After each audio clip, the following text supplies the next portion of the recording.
Latest episode দেখুন একদম add free.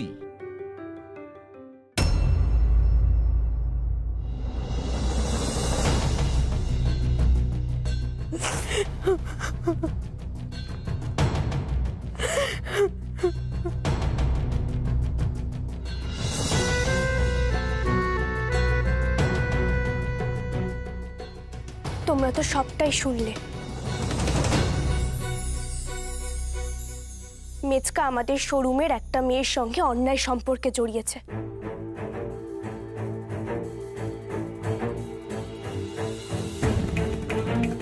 আমি যদি সবটা জেনেও চুপ করে থাকতাম তাহলে নিজের কাছে অপরাধী হয়ে থাকতাম, তাই তোমাদেরকে সবটা বললাম।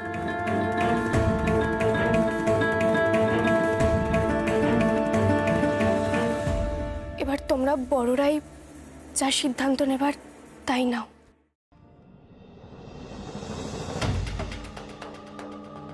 ছি ছি ছি ছি, অতনু, লজ্জায় আমার মাথা কাটা যাচ্ছে।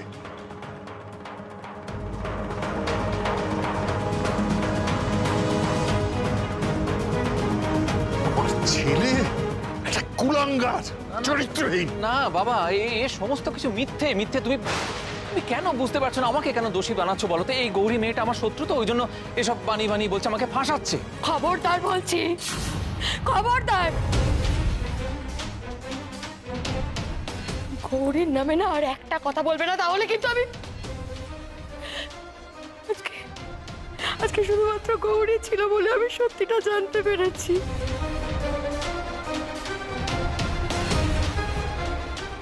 এতদিন ধরে তুমি শুধু আমাকে মিথ্যে কথা বলে গেছো, আজকে শুধুমাত্র সত্যিটা পরিষ্কার হয়েছে, গৌরী ছিল বলে।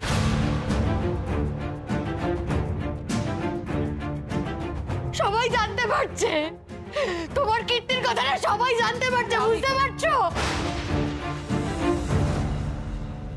মেচকা, নিজের অন্যায়টা এবার স্বীকার করো, নিজেকে শোধরাবার চেষ্টা করো। আরে কিছুই তো করিনি আমি, কিসের শোধরাবো আমি নিজেকে?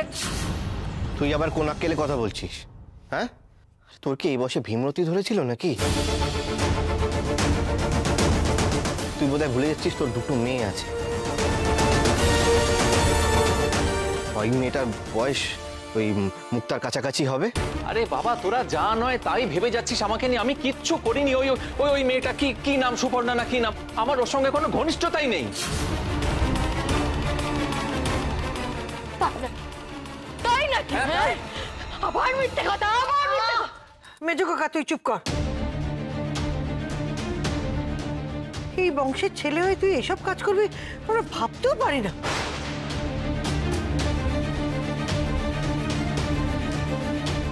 মেজো বউ, তুই চিন্তা করিস না, আমরা সবাই তোর সঙ্গে আছি। এরকম অবৈধ সম্পর্কের কথা জানতে পারলে তো সবাই ছিছি করবে।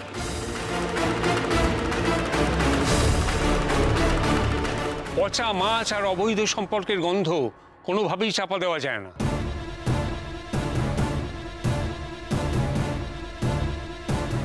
আপনি 5 জনের কথা ভাবছেন, একবার এই মানুষটার কথা ভাবুন।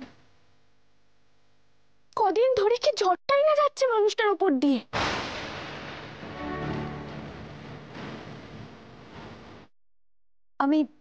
আমি বলছিলাম কি যে মেয়েটা যখন আমাদের শোরুমেই কাজ করে তখন ওকে নিয়ে আমরা যাই ডিসিশন নিই না কেন একটু ভেবে চিন্তে কিন্তু নিতে হবে।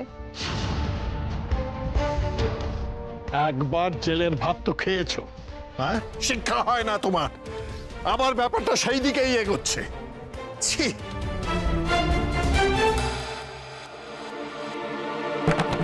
আমাদের ঘোষাল বাড়িতে মা ঘোমটাখালির অধিষ্ঠান, আর সেই বাড়ির ছেলে কিনা এমন চরিত্রহীন। আমি কোনো কথা শুনতে চাই না। ছি ছি ছি ছি। মেচকা, এই না তুমি পলা মুক্তাকে এত শাসন করতে, এই সব কিছুর পরে তুমি ওদের কোন মুখে শাসন করবে?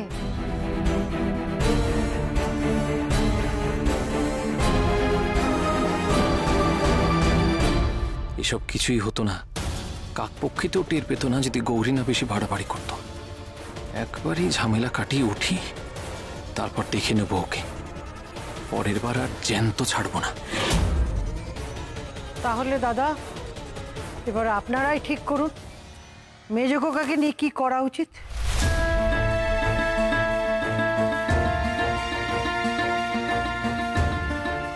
বড়দের মাঝে যদিও আমার কথা বলাটা ঠিক নয়, তবু বলছি, এই সমস্যার সমাধান আমার কাছে আছে।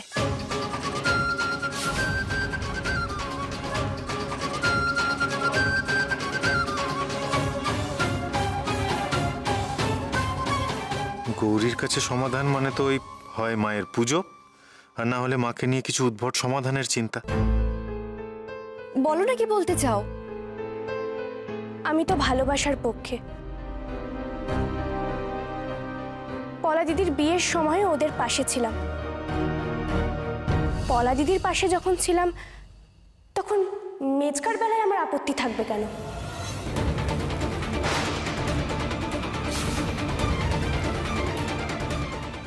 তুই কি বলছিস গৌরী? তোর কথার মাথা মুন্ডু তো আমি কিচ্ছু বুঝতে পারছি না। মেজকার সঙ্গে সুপর্ণার বিয়ে দেওয়া হোক।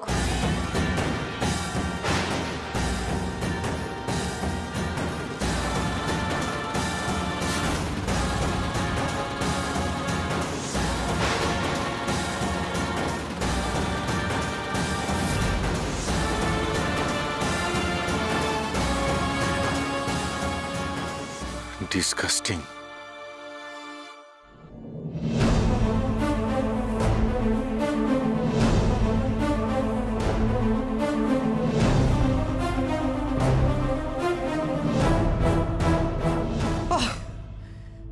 বাড়িতে যে কি হচ্ছে কে জানে।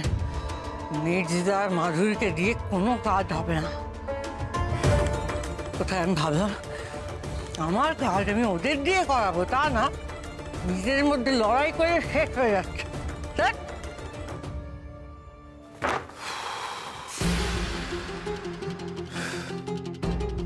বাড়ির পরিবেশটা দিন দিন অদ্ভুত হয়ে যাচ্ছে। সারাক্ষণ শুধু মারামারি, কাটাকাটি, অশান্তি। হয় নিজেদের মধ্যে লেগে যাচ্ছে, না হলে ঠাকুর দেবতাকে নিয়ে।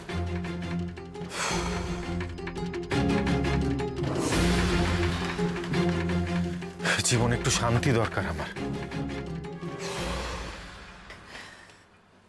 যাই হয়ে যাক, ঈশান আর গৌরীকে আমি কিছুতেই এক থাকতে দেব না। কেউ কিচ্ছু না করুক, আমি একাই যথেষ্ট।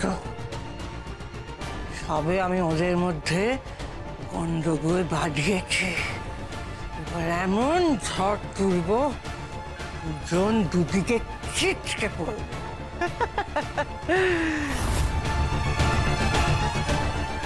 আসবো ডাক্তারবাবু?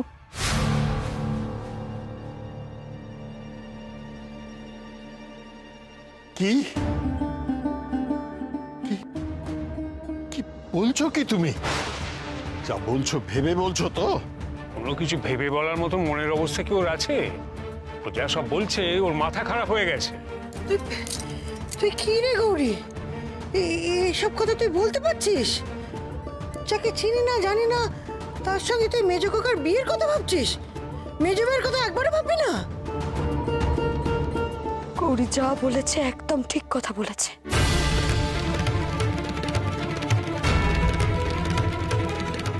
তোমরা ওই মেয়ের সাথে ওর বিয়ে দিয়ে দাও।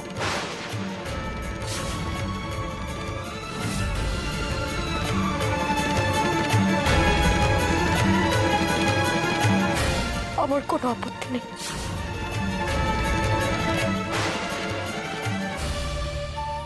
মেজদি ভাই, তোমার কি মাথাটা খারাপ হয়ে গেছে? তুমি কি বলছো? না আনন্দী, না, আমি একদম ভেবে চিনতে শান্ত মাথায় কথাটা বলছি, বিশ্বাস করো। এতদিন তো সংসার করলাম বলো, এতদিন হেসেল টানলাম তো, ওর সন্তানদেরকে বড় করলাম, তার ফল তো এই দাঁড়ালো। দিনের পর দিন আমাকে মিথ্যে কথা বলেও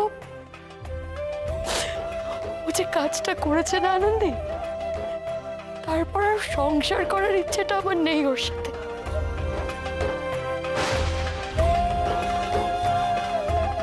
মুক্তি চাই আমি, মুক্তি চাই আমি ওর থেকে। কি বলছো কি তুমি মাধুরী? এসব কি বলছো তুমি? তুমি কি ভুলে গেছো যে আমাদের এত বছরের সম্পর্ক? শোনো না, দেখো আমি তোমাকেই ভালোবাসি, আমি এখনো তোমাকেই ভালোবাসি। এই মেয়েটা যা বলছে সব বাজে কথা বলছে। মেজকা, তুমি যদি সত্যিই মেজো কাকিমণিকে ভালোবাসতে, তোমাদের সম্পর্কটাকে গুরুত্ব দিতে, তাহলে কখনোই এমন কাজ করতে পারতে না। আর তুমি শুধু মেজো কাকিমণিকেই অপমান করনি, তোমাদের সম্পর্কটাকে অপমান করেছো, এত দিনের সম্পর্ক নষ্ট করে দিয়েছো। জানো তো গৌরী, একটা সম্পর্ক তিল তিল করে তৈরি হয়। হ্যাঁ, তার মধ্যে অনেক ঝড়ঝাপটা আসে ঠিকই, কিন্তু যদি সম্পর্ক কখনো ভেঙে যায়, তাকে আবার নতুন করে গড়া যায় নাকি? নীলা দিদি, যে সম্পর্কে বিশ্বাসের ভিত নেই, সে সম্পর্ক তো এমনিতেই টিকবে না, ভাঙবেই। সে দুদিন আগে হোক আর দুদিন পরে। আর মেজো কাকিমণি তো চাইছেই না এই সম্পর্কটাকে এগিয়ে নিয়ে যেতে। আমি গৌরীর সাথে একমত। আমি সত্যিই আর থাকতে চাই না, যার জন্য তুমি আমার বিশ্বাস ভেঙেছ। তুমি থাকিনি। আবেগের বশে কোনো হঠকারী সিদ্ধান্ত নিও না। আমি তোমাদের সবাইকে অনুরোধ করছি, গৌরী যেটা করতে চাইছে ওকে করতে দাও।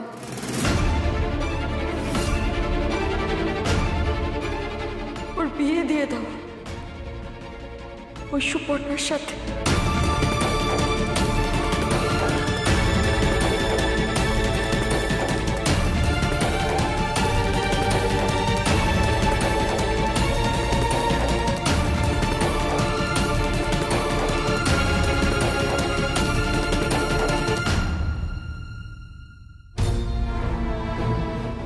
দেখুন, আপনার ছেলের আরও কিছু পরীক্ষা করাতে হবে, আর আমার তো এখানে প্রপার ইকুইপমেন্ট নেই।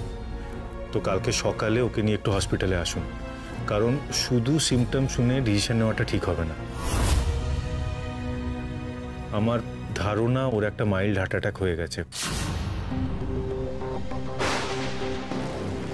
ভয়ের কিছু নেই তো ডাক্তারবাবু? দেখুন, চিন্তা করলে বা ভয় করলে তো রোগ সারে না, বরং বাড়ে। ঠিকমতো চিকিৎসা আর রেস্ট্রিক্টেড লাইফস্টাইল লিড করলে আপনার ভয়ের কোনো কারণ নেই। But it's very early to say. আগে প্রপার টেস্টগুলো হোক, তারপর আমি যে অ্যাডভাইস দেবার দেব। ও ছাড়া আমার কেউ নেই ডাক্তারবাবু, ওকে আপনি ভালো করে দিন, দয়া করুন ডাক্তারবাবু। আরে ছি, এসব কি বলছেন বলুন তো? মানুষকে সুস্থ করে তোলাই তো ডাক্তারের কাজ। আর দেখুন, রোগ তো আর কেউ ইচ্ছে করে বাঁধায় না। প্রপার ডায়াগনোসিস হোক, তারপর আমি আমার ট্রিটমেন্ট চালু করব। আপনি চিন্তা করবেন না।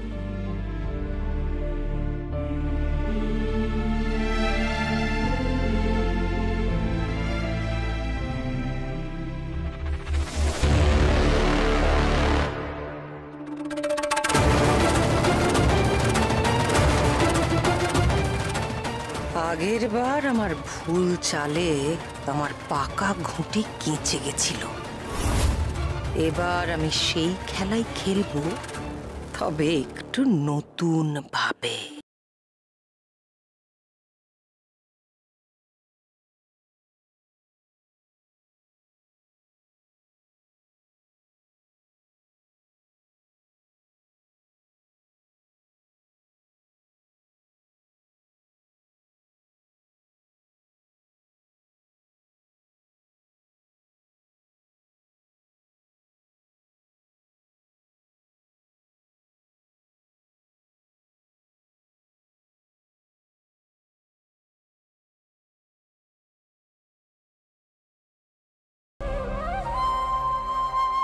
মনকে শক্ত করো, এভাবে ভেঙে পড়ো না।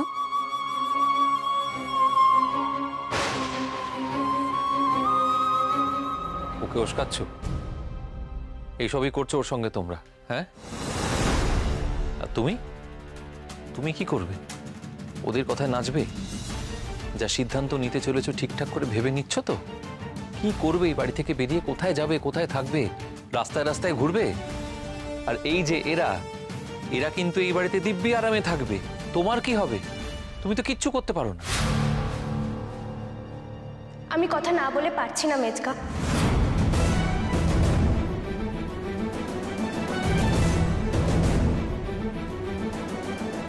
যে মানুষটা এতদিন ধরে তোমার সংসারকে শক্ত হাতে আগলে রেখেছে তাকে তুমি বলছো সে কিচ্ছু পারে না? পারে না, কিচ্ছু করতে পারে না। কি পারে ও? কি পারে ও? মেয়ে দুটোকে মানুষ করতে পেরেছে? ওর জন্য উচ্ছানে গেছে 2 মেয়ে। সন্তানকে মানুষ করার দায় কি শুধু মায়ের একার? বাবার কোনো দায় নেই? আমার জন্য কি করেছে ওকে জিজ্ঞেস করো তো, কি করেছে? কি করেনি বলো তো মেজকা? ঘুম থেকে চোখ খুলতেই তোমার মুখের সামনে চায়ের কাপ ধরেছে, বাড়ি থেকে বেরোনোর সময় জামা থেকে রুমাল পর্যন্ত তোমার হাতের কাছে জোগান দিয়েছে, ডাইনিং টেবিলে তোমার পছন্দের জলখাবার সাজিয়ে রেখেছে, আর তার মধ্যে মেয়ে দুটোকেও মানুষ করেছে। তোমাকে তো মাথা ঘামাতে দেয়নি মেজকা, আর তারপরেও বলবে মেজো কাকিমণি কিচ্ছু পারে না?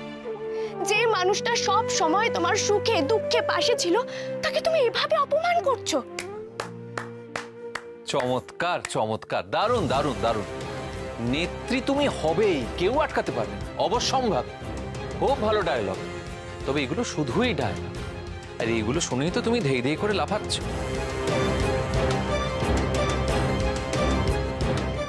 কিন্তু যখন বাস্তবের মাটিতে আছড়ে পড়বে তখন বুঝবে কত ধানে কত চাল। পস্তাবে পস্তাবে, প্রতি মুহূর্তে পস্তাবে। কেন পস্তাবে মেজদা? আপনি বোধহয় দেশের আইন কানুনটা ভুলে গেছেন। মেজদি ভাই আপনার থেকে আলাদা হতে চাইলেও মেজদি ভাইয়ের সমস্ত দায়িত্ব কিন্তু আপনাকেই নিতে হবে। কেন? আমি দায়িত্ব নেব কেন? আমি কি বলেছি ওকে আলাদা হয়ে যেতে? ও যদি স্বেচ্ছায় আলাদা হতে চায় তো তার দায়িত্ব আমার নাকি? এমনি এমনি আলাদা হতে চাইনি মেজকা। তুমি মেজো কাকিমণিকে বাধ্য করেছো এই সিদ্ধান্ত নিতে।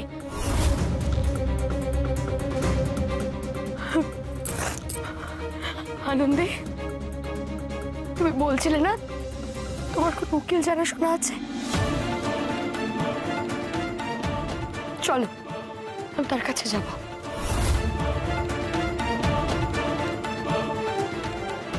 তার সাথে কথা বলার পর আমি ওকে জানিয়ে দেব যে আমার কি কি লাগবে না লাগবে। ওরে বাবা, এত দূর ভাবা হয়ে গেছে। এখন রাগ দেখে কি হবে মিচকা? তুমি যদি নিজেকে সঠিক সময় সামলে নিতে না, তাহলে আজকে তোমাকে এই দিনটা দেখতে হতো না। কি ভেবেছিলে তুমি মেজো কাকিমণি সবটা মেনে নেবে? কথায় কথায় অনেক দেরি হয়ে গেল। মেজো কাকিমণি, তুমি কি ভুলে গেলে নাকি যে আমাদের ওখানে যেতে হবে? ও হ্যাঁ, তাড়াতাড়ি চলো। আমার তো মনে হয় ওখানে গেলেই ব্যাপারটা তাড়াতাড়ি মিটবে। চলো চলো চলো, দেরি করো না। কোথায় যাচ্ছ? তুমি চলো তো, চলো। আরে কোথায় যাচ্ছটা? কোথায়? চলো চলো চলো গৌরী, হ্যাঁ চলো চলো। কোনো কথার উত্তর দেয় না, সবাই দল বেঁধে এইভাবে। উফ, এখন আবার কি? মেয়েগুলোকে দেখলেই আজকাল ভয় লাগে।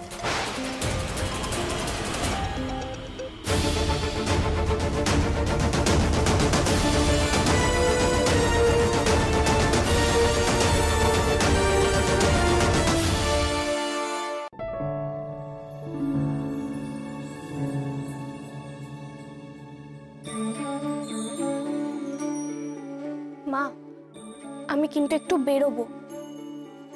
যদিও আমি জানি যে তুমি খুব ভালো করেই জানো, তবে ডাক্তারবাবুকে না বলে যাওয়ার ইচ্ছে নেই গো মা। কিন্তু তুমি দেখলে তো কাল কিভাবে আমার মুখের ওপর দরজা বন্ধ করে দিল। আমি কিন্তু মোটেও আর ভাব করতে যাব না মা, আমি বলে দিলাম।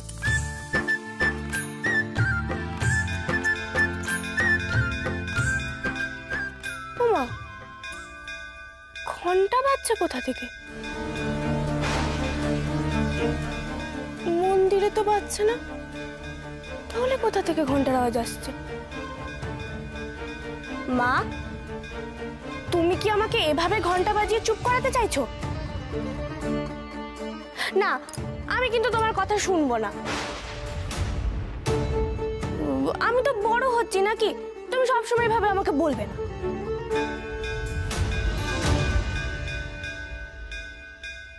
আশ্চর্য তো, ঘন্টার আওয়াজটা আসছে কোথা থেকে? মনে হচ্ছে বাড়ির ভেতর থেকে ঘন্টার আওয়াজটা আসছে, কিন্তু সেটা কিভাবে সম্ভব? বাড়ি থেকে ঘন্টা বাজাবে? মা, তুমি কি কোনো সংকেত দিতে চাইছো? দাঁড়াও তো, দেখে আসি।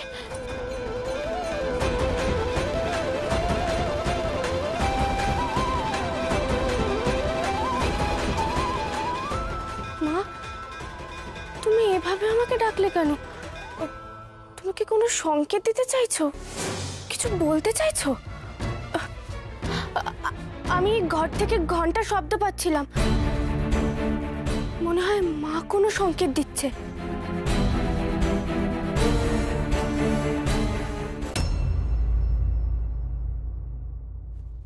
তোমার মা কোনো সংকেত দিলে তবেই তোমাকে এই ঘরে আসতে হয়, তাই তো?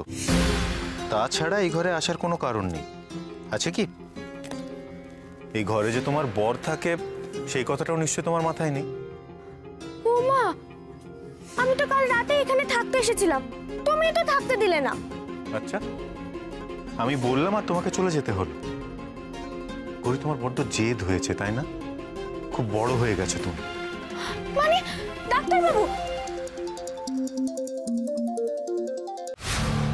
হ্যালো, হ্যাঁ কাল সকালেই সব টেস্ট হবে। হ্যাঁ আমি তাড়াতাড়ি পৌঁছে যাব। আচ্ছা ঠিক আছে, ওকে। তুমি কাল হাসপাতালে যাবে ডাক্তারবাবু? কাল তো বাড়িতে মেজকার বিয়ে, কত কাজ, তোমার কোনো দায়িত্ব নেই? মানে গৌরী, তোমাদের কোনো কাজ না থাকতে পারে, কিন্তু আমার কাজ আছে। এসব ফালতু কাজে সময় নষ্ট করার মতন সময় আমার নেই। কি শুরু করেছো বলো তো তোমরা? কি ভেবেছো যে বাড়িতে এই সমস্ত ছেলে খেলা করবে আর আমি সব পেশেন্ট ছেড়ে তোমাদের এখানে তালে তাল দেব? গৌরী, এই জন্যই না আমার তোমার উপর রাগ হয়। কোন জিনিসের কতটা গুরুত্ব সেটা তুমি বুঝতে পারো না। তোমার সাথে না কথা বলতেই ভালো লাগছে না। বেশ তো, কথা বলতে হবে না, আমিও তোমার থেকে দূরে দূরেই থাকবো। তুমি কেন দূরে থাকবে গৌরী? আমার তো এখন মনে হচ্ছে যে আমি কোথাও চলে যাই, এই বাড়ি ঘর সব ছেড়ে দূরে কোথাও চলে যাই।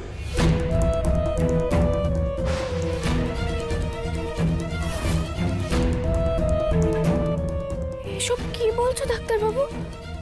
তুমি চলে যাবে? যাবে যাবে ঈশান, তোমরা একে অপরের থেকে নিশ্চয়ই দূরে যাবে। খেলা তো সবে শুরু হয়েছে। গৌরী ব্যস্ত থাকবে মাধুরী আর মেজদাকে নিয়ে। সেই সুযোগে লৌহ বাসরের ছিদ্র দিয়ে কখন সাপ ঢুকে পড়ে কামড়াবে টেরও পাবে না। চরম সর্বনাশ ডেকে আনবো আমি। কাল তুমি শুধু হাসপাতালে যাও ঈশান, তোমাদের সর্বনাশ শুরু হবে কাল থেকে।